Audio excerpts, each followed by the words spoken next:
I stood in front of my cousin Derek's laptop, my hands shaking as I stared at the dozens of video files with my name on them.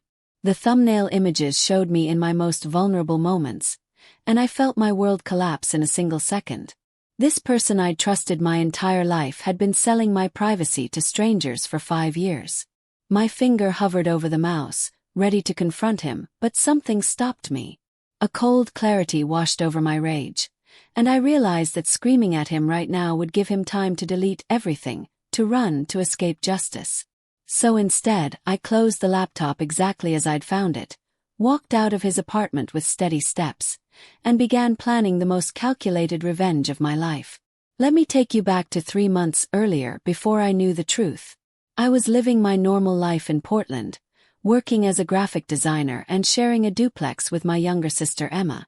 Our cousin Derek lived in the apartment above us, and we'd always been close since childhood.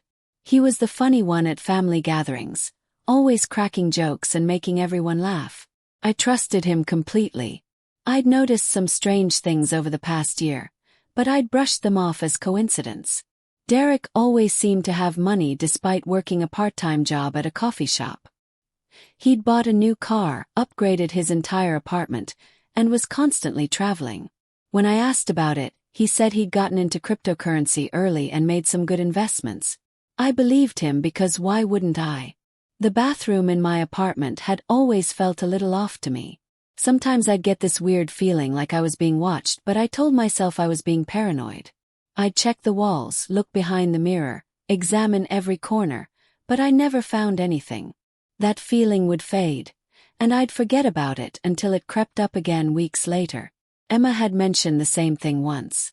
She said she felt uncomfortable in there sometimes, like there were eyes on her.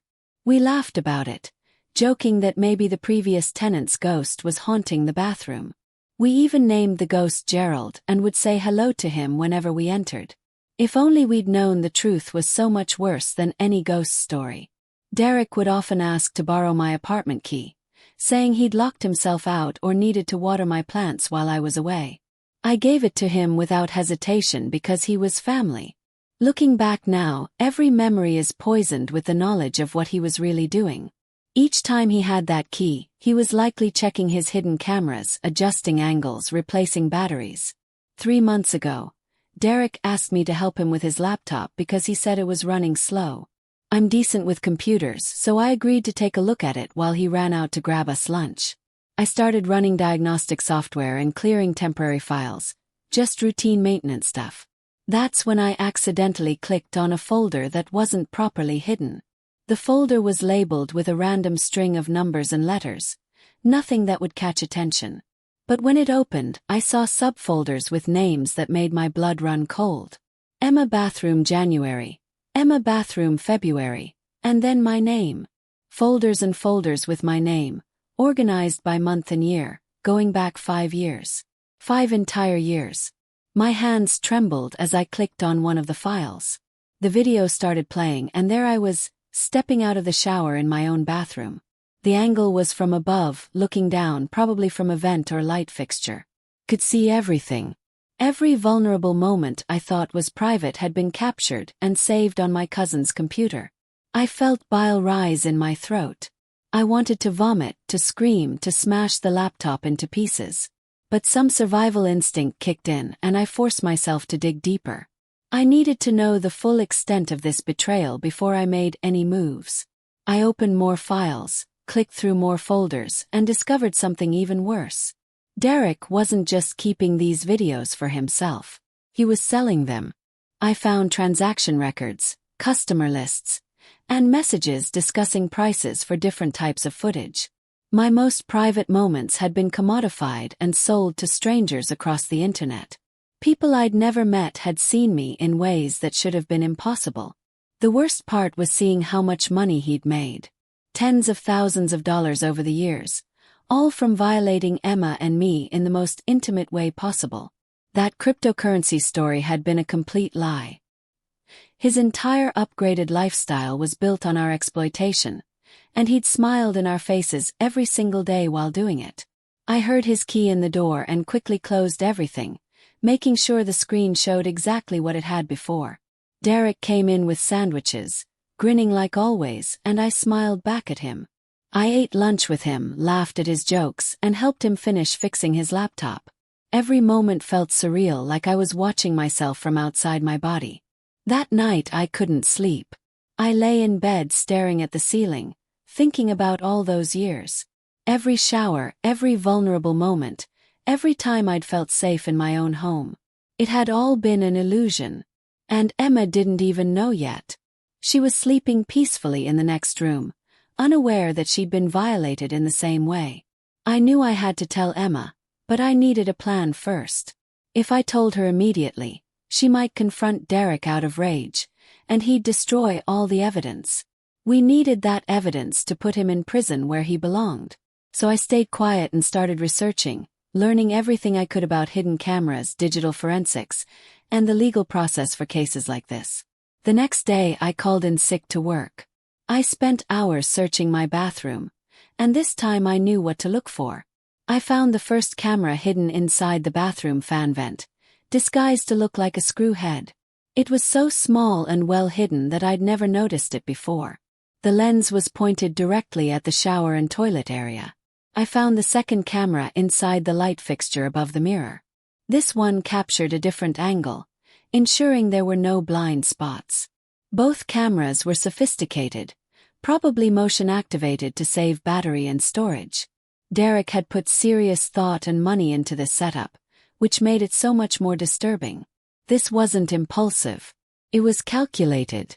I took photos of both cameras exactly where they were, documenting everything without disturbing them. I knew that if I removed them, Derek would notice and know that I'd discovered his secret.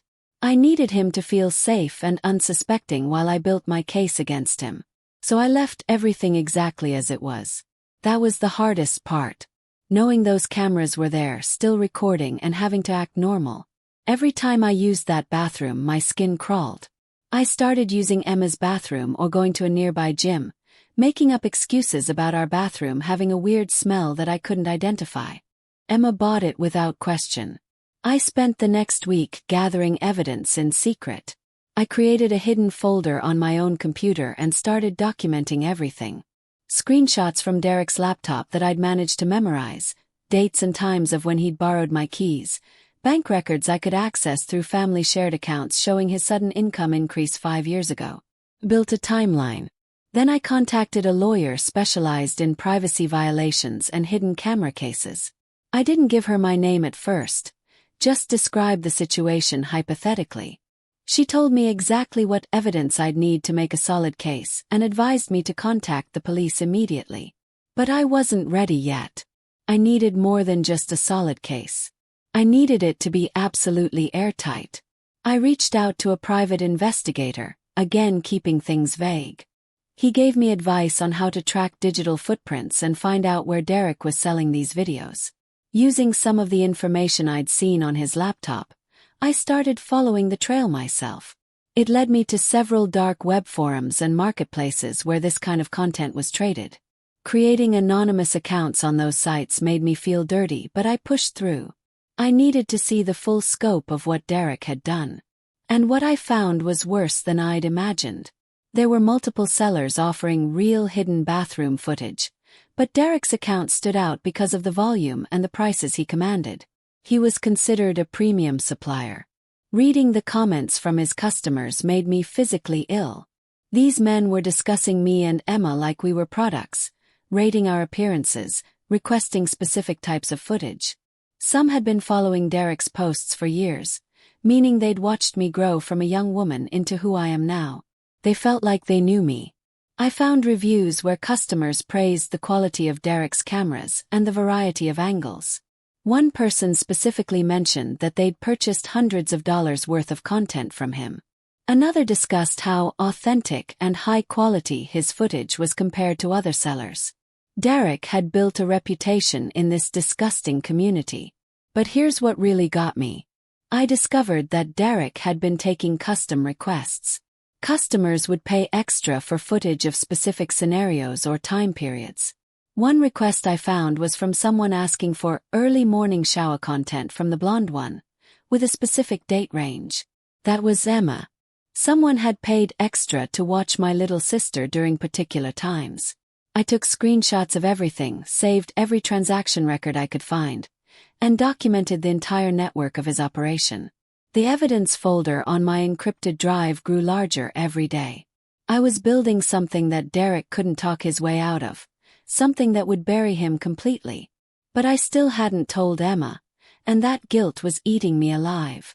2 weeks into my investigation, Derek invited us to dinner at his place. Emma was excited because Derek was apparently cooking his famous lasagna. I felt sick at the thought of sitting at his table, eating his food, pretending everything was normal. But I went because I needed to maintain the facade just a little longer. During dinner, Derek was his usual cheerful self. He told stories about difficult customers at the coffee shop, showed us photos from his recent trip to Miami, and asked about our lives with seemingly genuine interest. Emma laughed and chatted with him like nothing was wrong. I smiled and nodded, but inside I was screaming. At one point, Derek mentioned that he might move to a bigger place soon, somewhere in the suburbs with a yard. He said his investments were really paying off and he wanted to upgrade his lifestyle even more. The casualness with which he talked about his blood money, the ease with which he lied to our faces, made me want to explode. But I stayed calm. After dinner, while Emma was in the bathroom, Derek pulled me aside. He asked if everything was okay because I seemed quiet lately. The concern in his voice sounded genuine, like he actually cared about my well-being. I told him I was just stressed about work deadlines and thanked him for noticing. He gave me a hug and told me I could always talk to him. I hugged him back while imagining him in handcuffs. That night I finally told Emma. I couldn't keep it from her any longer, and I needed her cooperation for the final phase of my plan. We sat in her room, and I showed her everything I'd found. I watched her face change from confusion to disbelief to horror to rage. She went through every emotion I'd experienced, but compressed into minutes instead of weeks. Emma wanted to go upstairs immediately and confront him. She wanted to scream and break things and hurt him the way he'd hurt us. I grabbed her shoulders and made her look at me. I told her that we had one chance to do this right, and if we confronted him now, he'd delete everything and potentially escape serious consequences. We needed to be smarter than him. We stayed up all night planning. Emma, once she got past the initial rage, had some brilliant ideas. She worked in digital marketing and understood social media and public exposure in ways I didn't. Together, we crafted a plan that would not only get Derek arrested but would expose him publicly in a way that would follow him forever. The first step was securing all the evidence in multiple locations. We created backups on encrypted cloud storage, physical hard drives stored in safe deposit boxes, and sent copies to the lawyer I'd been consulting with. If Derek somehow managed to destroy one copy, we'd have dozens more. The evidence was now beyond his reach. Next, we needed to coordinate with the police in a way that would prevent Derek from having any warning. Emma contacted a detective she knew through a friend and arranged a meeting without giving details over the phone. We needed to present everything in person, making sure they understood the severity and the timeline required for a successful arrest. The meeting with Detective Rodriguez was intense. Emma and I laid out everything we discovered, showing her the evidence folder that now contained hundreds of files. She was horrified but impressed by how thoroughly we'd documented everything. She told us that cases like this often fell apart due to lack of evidence, but we'd handed her a prosecution dream. Detective Rodriguez explained the process. They'd need to get a warrant, which would take about a week given the strength of our evidence. They'd coordinate a simultaneous search of Derek's apartment and arrest while also seizing our bathroom cameras as evidence. She asked if we could maintain normalcy for one more week, and we promised we could. That week was the longest of my life. Every interaction with Derek felt like acting in a play where I knew the ending but had to pretend I didn't. He invited us for movie night. He asked to borrow sugar. He made small talk in the driveway. And every single time, Emma and I smiled and played along while knowing his freedom had an expiration date. We also spent that week preparing for the aftermath. Emma and I discussed what we'd do when Derek was arrested, how we'd handle family reactions, and how we'd begin processing the trauma once the immediate crisis was over. We knew this would change our family forever, but we were ready to deal with that consequence. The family aspect was something we'd agonized over. Derek's parents were our aunt and uncle, people we loved. This would destroy them. Our other cousins would be caught in the middle. Family gatherings would never be the same. But ultimately, we realized that Derek had made that choice when he violated us. The fallout was his responsibility, not ours. Finally, the day came. Detective Rodriguez called me at 7 in the morning and said they were executing the warrant at 9.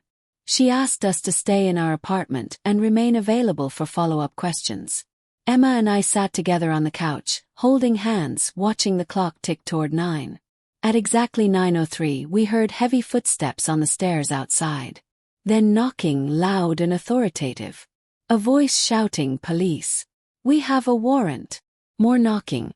Then the sound of Derek's door opening and confused voices. I looked at Emma, and she squeezed my hand tighter.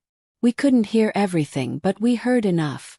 Derek's voice raised in confusion, asking what this was about. The officers telling him he was being arrested for illegal surveillance and distribution of intimate images. The sound of handcuffs clicking. His voice rising to a shout, then pleading, then crying. The officers reading him his rights. Then came the knock on our door. 2 officers needed to collect the cameras from our bathroom as evidence. We let them in and showed them exactly where to look. Watching them carefully remove those tiny devices from the fan vent and light fixture felt surreal. These small pieces of metal and plastic had upended our entire lives. One officer asked if we were okay. I didn't know how to answer that question. Were we okay? We'd just had our cousin arrested. We'd discovered we'd been violated for 5 years. We'd spent weeks lying to everyone we knew while building a case. No, we definitely weren't okay. But we would be. Eventually. The officers left with the cameras bagged as evidence. Emma and I sat in silence for a while, processing what had just happened. Then, to my surprise, Emma started laughing. Not happy laughter, but that hysterical kind that comes when emotions are too big to contain. I joined her, and we laughed until we cried, releasing weeks of tension. That afternoon, Detective Rodriguez came by to update us. Derek had been taken to county jail and would be arraigned the next day. They'd seized his computers and found exactly what we'd told them they'd find, plus even more evidence we hadn't known about. Apparently, we weren't his only victims. He'd installed cameras in other locations too. This revelation hit us hard. Derek had potentially been doing this to other people, maybe other family members or friends. The detective said they were still analyzing his files but had already identified at least 2 other possible victims. The scope of his crimes kept expanding, and each new detail made it worse. The arraignment happened the next day. Derek was charged with multiple felonies including illegal surveillance, distribution of intimate images without consent, and invasion of privacy. The bail was set high, which meant he'd likely stay in jail until trial. His public defender entered a not guilty plea, but everyone in that courtroom knew how strong the evidence was. Derek saw Emma and me in the courtroom. The look on his face was something I'll never forget. Not anger exactly, but shock and betrayal, like he couldn't believe we'd done this to him. He actually looked hurt, as if we were the ones who'd wronged him. That delusion, that complete lack of understanding about what he'd done, confirmed that we'd made the right choice. After the arraignment, Emma and I had to face our family. Word had spread quickly through our relatives, and everyone was in shock. Derek's parents were devastated, unable to believe their son could do something like this. Some family members were supportive of us immediately. Others asked if we were sure, if maybe there was a misunderstanding. Those questions hurt almost as much as the original betrayal. My aunt called me crying, begging me to explain what was happening. She said Derek had always been such a good boy, and this had to be a mistake. I had to tell her that there was no mistake, that the evidence was overwhelming, and that her son had committed serious crimes. Hearing her sob on the phone was gutting, but I couldn't protect her from the truth. Some cousins took Derek's side, claiming we were overreacting or trying to ruin his life over nothing. Those relationships ended immediately. Emma and I had no tolerance for anyone who minimized what Derek had done or suggested we should have handled it differently. We'd done everything right, and we wouldn't apologize for seeking justice. The trial was scheduled for 3 months later. In the meantime, Emma and I started therapy to process what had happened. My therapist helped me understand that the violation went beyond just the cameras. Derek had stolen my sense of safety, my ability to trust family, and my privacy in the most fundamental way. Working through that would take years, not months. We also had to deal with practical matters. We moved out of the duplex immediately, unable to stay in a place with so many bad memories. We found a new apartment across town, somewhere Derek had never been and never would be. Setting up that new bathroom felt like a ritual. We checked every corner, every fixture, ensuring it was truly private. The prosecution offered Derek a plea deal. If he pleaded guilty to all charges, they'd recommend a sentence of 8 to 12 years instead of the 15 to 20 he'd likely get at trial. His lawyer advised him to take it, but Derek refused. He actually wanted to go to trial, apparently convinced he could somehow explain his way out of this. His denial was staggering. The trial lasted 2 weeks. Emma and I had to testify, which meant reliving everything publicly. We had to sit on the stand and describe finding the cameras, discovering the sales, seeing our most private moments turned into products. The defense attorney tried to make us seem vindictive, suggesting we'd fabricated evidence because of some family grudge. The jury didn't buy it. The prosecution presented the overwhelming evidence we'd gathered. Computer forensics experts testified about the files found on Derek's computers. Financial experts showed the money trail. Digital investigators displayed the dark web accounts and sales records. And most damningly, they played some of the videos in court. Not the footage of us, thankfully, but the metadata and file structures that proved everything. Derek testified in his own defense, which was a mistake. He tried to claim that he'd found the cameras already installed in the bathroom and was just documenting them for our safety. When asked why he'd then sold that footage online, he said he needed money and didn't think it was really hurting anyone since we didn't know about it. His logic was so twisted that even his own lawyer looked uncomfortable. The jury deliberated for 3 hours. They came back with guilty verdicts on all counts. Derek's face went pale as each verdict was read. Guilty, guilty, guilty.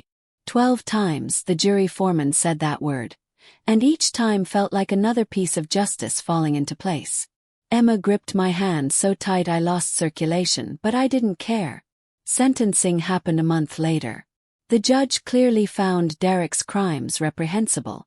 She talked about the violation of trust, the exploitation of family bonds, and the lasting trauma inflicted on victims. She sentenced him to 18 years in prison with no possibility of parole for at least 12. Derek sobbed as he was led away. I felt nothing but relief. But the story doesn't end there. Because during the investigation, something else came to light that I hadn't expected. Remember how I said they found other victims in Derek's files? One of those victims was Derek's ex-girlfriend from college. When detectives contacted her, she came forward with her own story about Derek that added another layer to his crimes. She told them that Derek had done the same thing to her years ago, installing cameras in her apartment bathroom when they were dating. She'd discovered them and confronted him, and he'd convinced her it was just a stupid prank that had gone too far. He'd cried and apologized and promised to delete everything. She'd believed him and decided not to press charges because she loved him. But he hadn't deleted anything. Instead, he'd learned from his mistakes. He'd gotten better at hiding cameras, better at covering his tracks, better at manipulating people into trusting him. Emma and I weren't his first victims. We were just the first ones who'd successfully caught him. His ex-girlfriend was devastated to learn that her mercy had enabled him to hurt other people. This information came out during the trial, and it had a major impact on sentencing. The judge considered Derek's pattern of behavior, the fact that he'd been doing this for over a decade, and his continued deception even after being caught once before. That's partly why his sentence was so severe. He'd had a chance to stop and had chosen to escalate instead. Have you ever trusted someone so completely that discovering their betrayal made you question your own judgment about everyone else in your life? After the trial, Emma and I had to figure out how to move forward. We'd gotten justice, but that didn't erase what had happened. We still had nightmares about those cameras. We still felt violated every time we thought about strangers viewing our most private moments. Justice and healing weren't the same thing, and we were learning that the hard way. We also had to rebuild our relationship with privacy and trust. Simple things like using public restrooms or staying in hotels became anxiety-inducing. We'd find ourselves checking for hidden cameras everywhere we went, sometimes spending 30 minutes examining a bathroom before we could relax. Our therapist said this hypervigilance was normal given what we'd experienced, but it was exhausting. The media coverage of Derek's trial was extensive. Our names were kept private as victims, but Derek's name and crimes became public record. Articles were written about hidden camera crimes and the violation of privacy in the digital age. Derek became a cautionary tale, and while his public shaming brought me some satisfaction, it also meant constant reminders of what had happened. Some good came from the publicity, though. Other victims of similar crimes reached out to us through victim advocacy organizations. We heard stories from people who discovered hidden cameras in their homes, often placed by people they trusted. The epidemic of this kind of violation was larger than we'd realized, and many victims felt alone until they heard our story. Emma and I started volunteering with a privacy rights organization. We gave talks about recognizing signs of surveillance and advocated for stronger laws around hidden camera crimes. Turning our trauma into activism helped us process what had happened. We couldn't change our past, but we could potentially prevent others from experiencing the same violation. Derek's parents eventually came around. It took them almost a year, but they finally accepted what their son had done. My aunt wrote me a letter apologizing for initially doubting us and thanking us for holding Derek accountable. She said she'd been in denial because facing the truth meant accepting that she'd raised someone capable of such cruelty. That letter made me cry for hours. We learned through Derek's public defender that he was struggling in prison. Inmates have their own code of ethics, and crimes involving hidden cameras and privacy violations are viewed particularly negatively. Derek had been assaulted twice in the first year. Part of me felt bad about that, the part that remembered the cousin who'd taught me to ride a bike and helped me with homework. But mostly, I felt that he was experiencing consequences he'd earned. Emma and I also had to deal with the knowledge that those videos were still out there somewhere. Derek's customers had downloaded them, possibly shared them further, and we had no way to get them all back. That loss of control over our own images haunts us both. We know that somewhere, someone might still be viewing footage of us, and there's nothing we can do about it. This reality led us to work with technology companies and law enforcement on better ways to track and remove non-consensual intimate images from the internet. We learned about digital fingerprinting and automated scanning systems that could identify and flag this kind of content. It wasn't a perfect solution, but it was something, a way to fight back against the permanence of digital exploitation. 3 years after Derek's conviction, Emma got engaged to her longtime boyfriend. Planning the wedding brought up complicated feelings about family. Derek's parents would be there, and many relatives who'd initially struggled with the situation. We had to decide how to handle the inevitable questions and conversations about Derek and everything that had happened. Emma decided to address it head-on. She gave a speech at the rehearsal dinner about family, trust, and moving forward. She acknowledged that what Derek had done had fractured our family, but said that healing meant not pretending it hadn't happened. She thanked everyone who'd supported us and made it clear that she and I had no regrets about pursuing justice. It was powerful and brave. The wedding was beautiful. Seeing Emma so happy, starting a new chapter of her life surrounded by people who truly loved and respected her, felt like a victory over what Derek had tried to take from us. He'd wanted to reduce us to objects for consumption, but here we were, living full and complex lives that he'd never touch again. I still think about Derek sometimes. I wonder if he's reflected on what he did, if he understands the depth of his betrayal, or if he still sees himself as the victim in this story. His earliest possible release date is still 9 years away. By then, Emma and I will have built entire lives in the time he spent in prison for trying to steal our dignity. Sometimes people ask me if the revenge was worth it. They want to know if getting Derek imprisoned brought me peace or closure. The answer is complicated. It wasn't about revenge, not really. It was about justice and protection and refusing to let someone treat me as less than human. Did it heal me?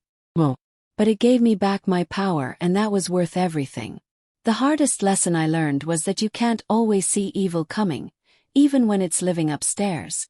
Derek wasn't a monster in appearance or in most of his actions. He was charming and funny and helpful 99% of the time.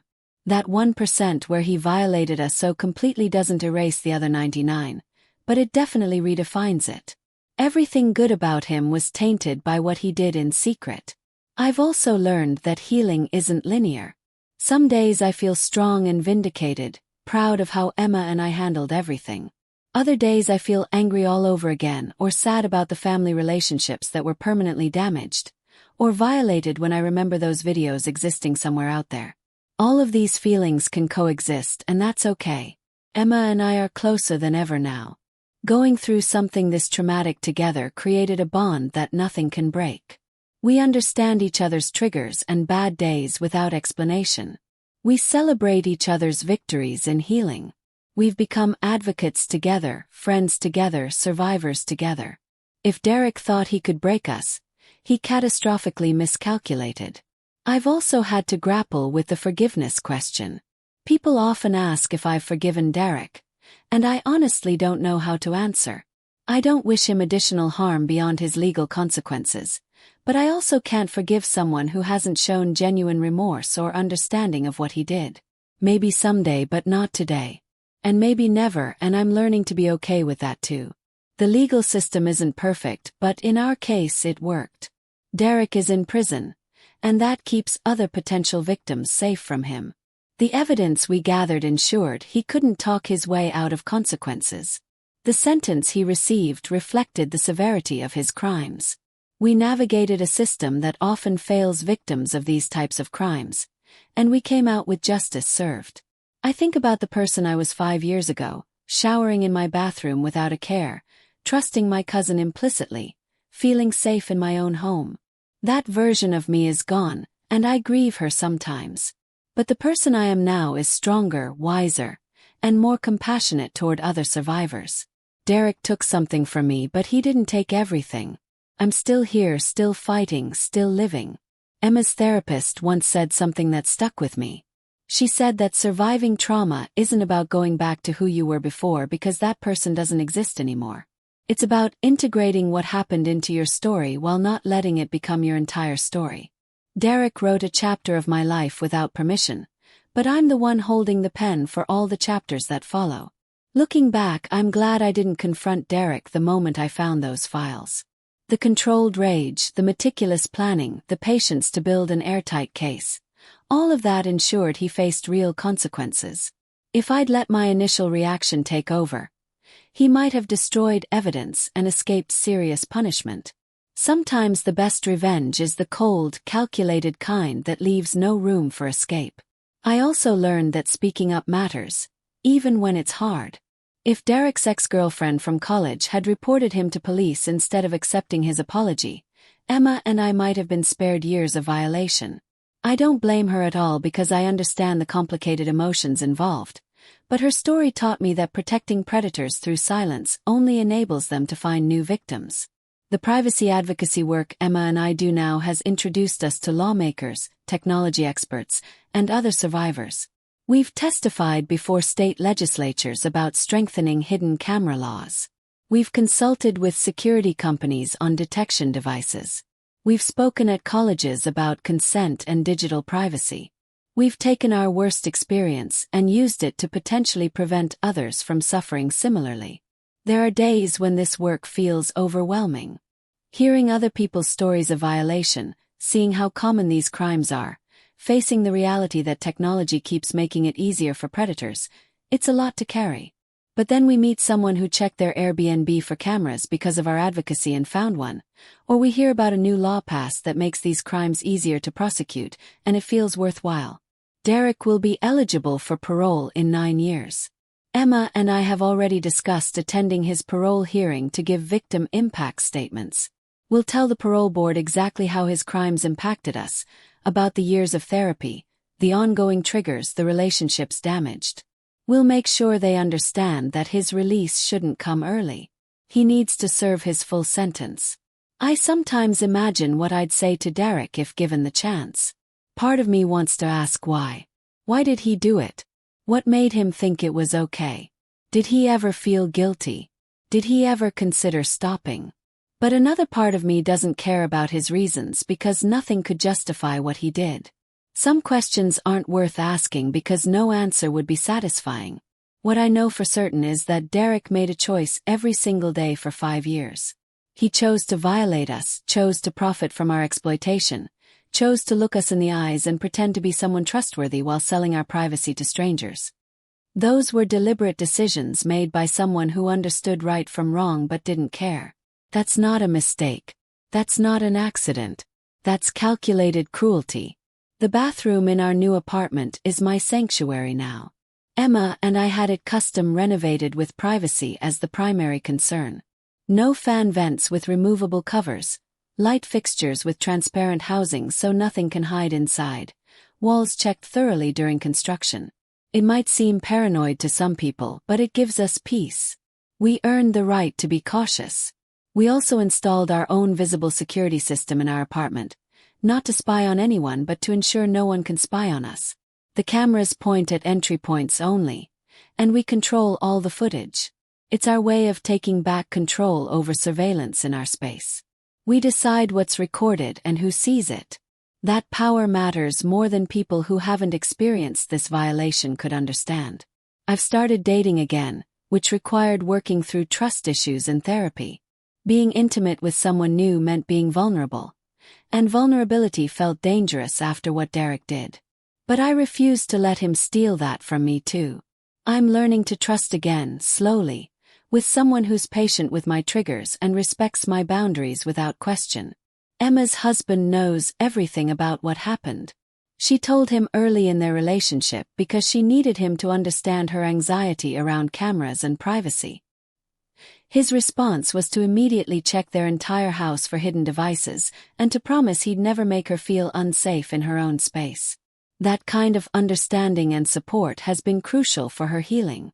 Our family has mostly healed, though some relationships never recovered. Derek's parents are forever changed by their son's crimes.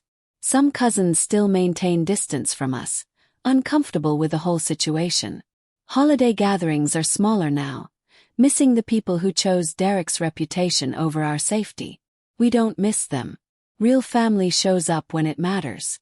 I think about the moment I found those files often.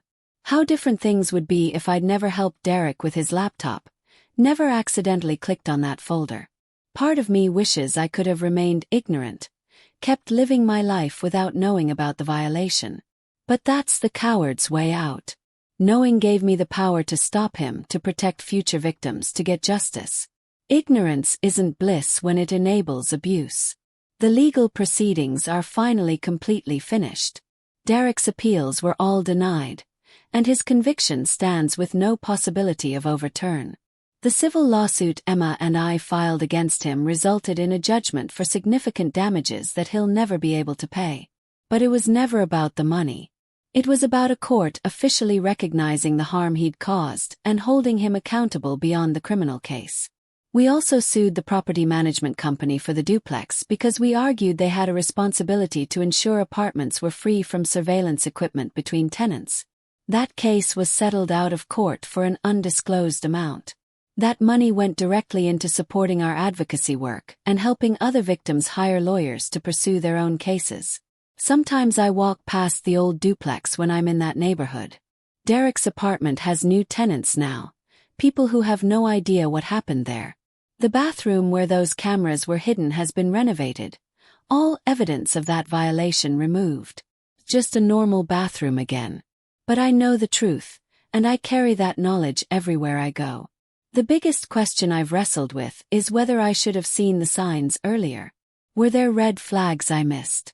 My therapist says this is a common response for victims, blaming ourselves for not detecting predators sooner. But Derek was good at deception. He'd practiced on his ex-girlfriend and learned from that experience. He knew exactly how to appear trustworthy while committing horrible crimes. I've learned that predators often choose victims they're close to because proximity provides opportunity and trust provides cover. Derek had both with Emma and me. We never questioned his presence in our lives or his access to our space because he was family. That's exactly what he counted on, and that's what made his betrayal so devastating. The advocacy work has taught me that my story isn't unique. Thousands of people discover they've been secretly recorded each year. The technology keeps getting smaller and cheaper, making it easier for predators to violate others. But awareness is growing too, and more victims are coming forward to report these crimes instead of suffering in silence. Emma and I wrote a book about our experience. It wasn't easy reliving everything for publication, but we wanted other survivors to know they weren't alone. We wanted to provide a roadmap for people who discover hidden cameras, showing them how to gather evidence properly and navigate the legal system. The book comes out next month, and I'm both excited and terrified. We've also been contacted by documentary filmmakers who want to tell our story. We're considering it because of the potential reach and impact, but we're cautious about how much of ourselves to reveal publicly. Finding the balance between advocacy and privacy is tricky when your trauma involves privacy violation. We're still discussing it. Derek sent me a letter from prison 6 months ago. I didn't open it for 3 weeks. When I finally did, it was full of excuses and self-pity. He claimed he was sorry but then spent paragraphs explaining how his own childhood trauma had led him to make poor choices. He never once actually acknowledged the full scope of what he'd done or how it affected us. I threw it away and told the prison not to forward any more correspondence. That letter confirmed what I'd suspected. Derek still doesn't truly understand what he did wrong. He sees himself as someone who made mistakes, not as someone who committed calculated crimes over many years. That lack of insight means he's still dangerous, and it reinforces my commitment to ensuring he serves his full sentence. I wonder sometimes what those strangers who bought Derek's videos think now. Do they know he's in prison? Do they care that they participated in our exploitation? Have any of them felt guilty about what they did? Or do they just see us as products they purchased, not as real people whose lives they invaded? The dehumanization required to be Derek's customer is almost as disturbing as Derek's actions themselves. The internet's permanence haunts me.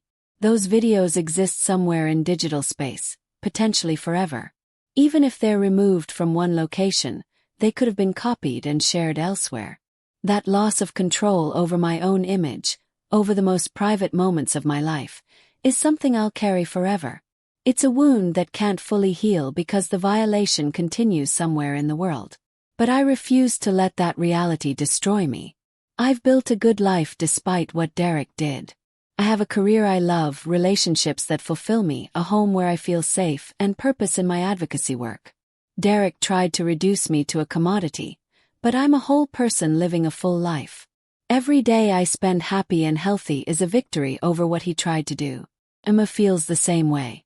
She's thriving in her marriage, excelling in her career, and using her platform in digital marketing to raise awareness about privacy violations.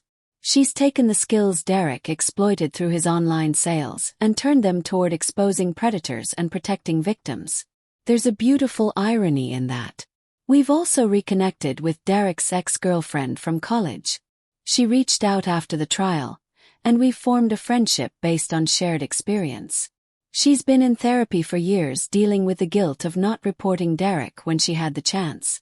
We've assured her repeatedly that Derek's crimes are his responsibility alone, but I understand her struggle with those what-ifs. Together, the three of us have become a support system for each other. We understand the specific pain of being violated by someone you trusted deeply. We know what it's like to have that feeling of being watched follow you everywhere. We share coping strategies and celebrate each other's healing milestones. Derek created a network of victims, but we've transformed it into a network of survivors. I've learned that healing doesn't mean forgetting or moving past what happened. It means integrating that experience into your life while not letting it control your present. I still have bad days where the anger and violation feel fresh. But I also have good days where I don't think about Derek at all, where I'm just living my life focused on my own happiness. The revenge, if you can call it that, wasn't about making Derek suffer. It was about stopping him from hurting anyone else and holding him accountable for what he'd done. It was about taking back power in a situation where he'd stolen all of ours. It was about refusing to protect his reputation at the expense of our safety and dignity. Looking back at that moment when I stood in front of Derek's laptop, I'm proud of the choice I made. I could have confronted him immediately out of rage. I could have destroyed his equipment and let him escape justice. I could have stayed silent out of shame or fear of family conflict. But instead, I chose calculated action that ensured real consequences. That choice required patience, emotional control, and strategic thinking during one of the most traumatic periods of my life. It required lying to Derek's face while gathering evidence. It required protecting Emma while planning our response. It required believing that justice was possible even when the system often fails victims of these crimes. The moment the guilty verdicts were read, I felt something shift inside me. It wasn't closure exactly, because this kind of trauma doesn't have a clean ending. But it was validation. A jury of strangers had listened to our story and believed us. They'd seen the evidence and recognized the severity of Derek's crimes. We weren't overreacting. We weren't being vindictive. We were victims seeking justice, and we got it. I think about the person I've become through this experience. Stronger, yes, but also more aware of human capacity for cruelty. More compassionate toward other survivors, but also more cautious about trust.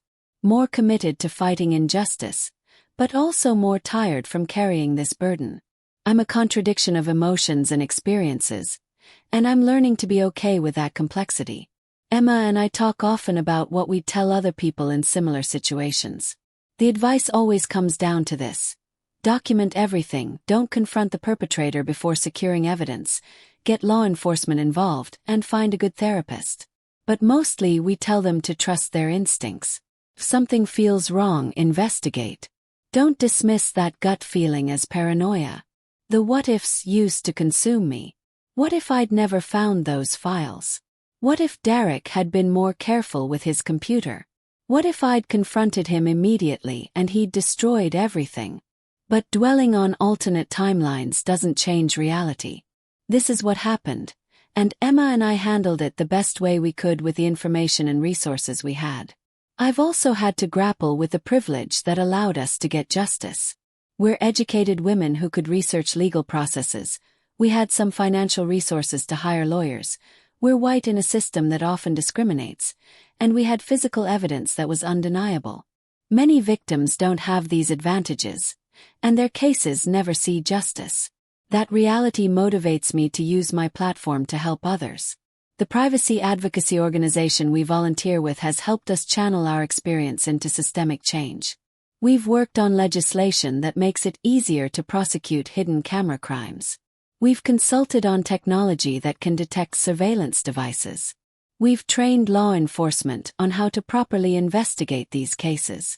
Our trauma has become our mission. But I want to be clear. Victims shouldn't have to become advocates to have value. Not everyone can or should turn their trauma into activism. Some people need to heal privately, away from public attention, and that's completely valid. Emma and I chose this path because it helps us process what happened, but it's not the only path forward. There are moments when I feel overwhelmed by anger all over again. I'll see a family photo from before I knew about the cameras, everyone smiling including Derek, and I'll feel rage at the lies embedded in that image. Or I'll use a public bathroom and spend 20 minutes checking for cameras and feel furious that Derek made me live this way. The anger doesn't disappear just because justice was served. But I'm also learning to feel other emotions beyond anger and violation. I feel proud of how Emma and I handled this situation. I feel grateful for the people who supported us without question. I feel hopeful when I see laws changing and awareness growing. I feel strong when I realize I survived something that could have destroyed me. The emotional landscape is richer than just trauma.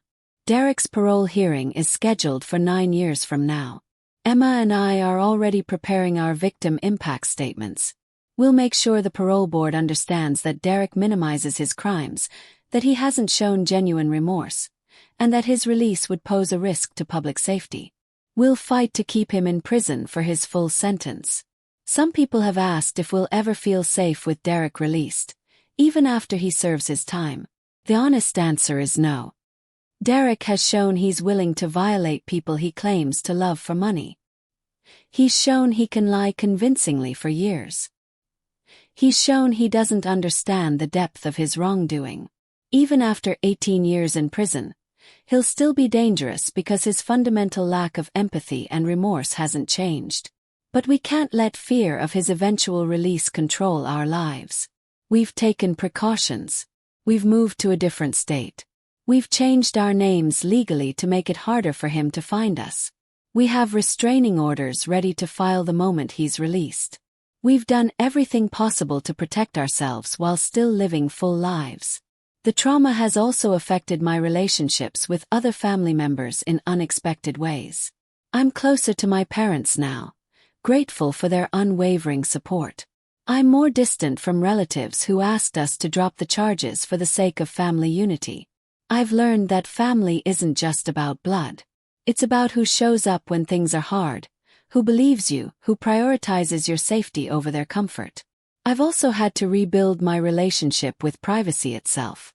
For a long time after discovering the cameras, I struggled with feeling watched everywhere. I'd cover my laptop camera, avoid changing clothes near windows, and feel anxious in any enclosed space. Therapy helped me work through the hypervigilance, but I still have moments where that fear creeps back in. Emma and I created a safety protocol for our lives. We check hotel rooms for cameras before settling in. We do regular sweeps of our homes with detection devices. We're careful about what we share online and who has access to our personal spaces. Some might call it paranoid, but we call it protecting ourselves based on lived experience. The book we wrote includes a chapter on practical steps for checking your space for hidden cameras. We detail what devices look like, where they're commonly hidden, and what to do if you find one. This information shouldn't be necessary, but it is. Until laws and societal attitudes catch up with technology, people need to know how to protect themselves. I've also become an advocate for better rental property regulations. Landlords should be required to conduct surveillance sweeps between tenants and certify that properties are free from hidden devices. Property managers should face penalties if cameras are found. These protections don't exist in most places, leaving renters vulnerable to the previous tenant's surveillance equipment. The civil lawsuit settlement has allowed Emma and me to not worry about money while we do this advocacy work.